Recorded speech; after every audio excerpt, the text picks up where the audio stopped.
तक हमें सिर्फ यही लगता था कि धरती पे सिर्फ डायनासोर ही थे, लेकिन उसके पहले भी कुछ तो था। मैं आपको बताने वाला हूँ ये वीडियो में। आप पूरा वीडियो, हमारी ज़मीन पर रहने वाले सबसे बड़े सिर्फ डायनासोर थे, नो डाउट। लेकिन क्या आप जानते हैं कि रिसर्चर्स को दुनिया से सबसे ऐसे क्रीचर्स या फॉल्स मिल चुके हैं जो डायनासोर से भी ज़्यादा बड़े थे। आप विश्वास नहीं करोगे, डायनासोर से भी ज़्यादा बड़े थे। इनमें से कुछ क्रीचर्स तो ऐसे थे जिन्होंने रिसर्च के भी होड्स उड़ा दिए थे। ऐसे जॉइंट्स भी कभी हमारी अर्थ का जिंदा थे वाले हैं, अर्थ पर रहे ऐसे जॉइंट्स से जो साइज, पावर और मिस्ट्री के मामले में किसी साइंस फ्रिक्शन मॉन्स्टर से कम नहीं थे। और इनमें से एक क्रिस्टल्स तो आज भी हमारे ऑन्स की गहराइयों में जिंदा है। एंड बिलीव मी, जैसे जैसे हम काउंटडाउन में आगे बढ़ेंगे, हर अगला क्रीचर्स पहले से अनबिलीवेबल होता चला जाएगा। जब हमारे सामने कर्व का नाम आता है तो अक्सर दिमाग में एक छोटा सा समुद्री जानवर आता है जिसने जापान के समुद्रों में एक ऐसा कर्व रहता है जो इस तस्वीर को पूरी तरह से बदल देता है, और इसका नाम है जापानीज स्पाइडर कर्व। पहली नज़र में यह किसी हॉरर मूवी से मॉन्स्टर की तरह लगता है। इसकी लंबाई, पतले टांगों इसे स्पाइडर जैसी शक्ल देती है और इसी वजह से इसे स्पाइडर कर्व भी कहा जाता है। लेकिन असल शॉकिंग चीज़ इसकी बॉडी नहीं बल्कि इसका साइज है। इसकी टांगों का टोटल स्पैन लगभग 3.7 मीटर यानी 12 फीट तक पहुंच जाता है। यानी अगर यह अपनी टांगे पूरी तरह से फैला दे तो एक छोटी फैमिली कार जितनी जगह कवर कर सकता है।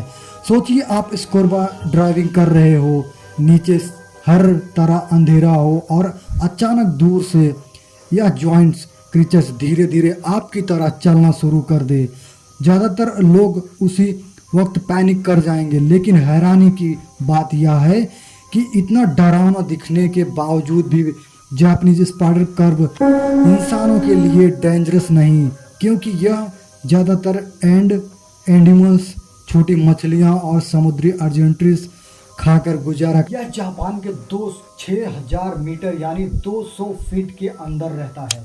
इतना ही नहीं बल्कि ये इतना ज़्यादा खतरनाक है कि पूछो मत आप। जहाँ सूरज की रोशनी लगभग खत्म हो जाती है, और शायद इसी वजह से बहुत कम लोगों ने इसे अपनी आंखों से देखा है। लेकिन इस क्रीचर्स की एक और ख़ास बात है, यह कर्व बहुत लंबी जिंदगी भी जी सकता है। साइंटिस्ट के मुताबिक कुछ जापानीज स्काइबर कर्व 100 सालों तक भी जिंदा रह सकते हैं। लेकिन अगर आपको लगता है कि यह जॉइंट्स देखकर भी हैरान हो गए हैं, तो आप वक्त है उसे क्रीचर से मिलने का जिसने शख्स के आने के भी बहुत पहले समुद्र पर। अगर आपसे आज कोई पूछे कि समुद्र का सबसे बड़ा स्पाइडर कौन सा था, तो शायद आप मैग्नोडोल या किसी जॉइंट्स सर्क का नाम लेंगे। लेकिन शक से भी करोड़ों साल पहले समुद्र का असली बादशाह एक बिच्छू था, और उसका नाम था जेकी लैप्ट्रिस। या कोई नाम बिच्छू नहीं था, या कोई आम बिच्छू नहीं था, बल्कि यह एक जॉइंट्स शिप क्रिस्टम था जो लगभग 390 मिलियन साल पहले अर्थ के ओशन में रहता था। इसकी लंबाई तकरीबन 2.5 मीटर यानी 8 बाई 8 फीट तक पहुंच चुकी थी, यानी एक फुल ग्रोन इंसान से भी लंबी।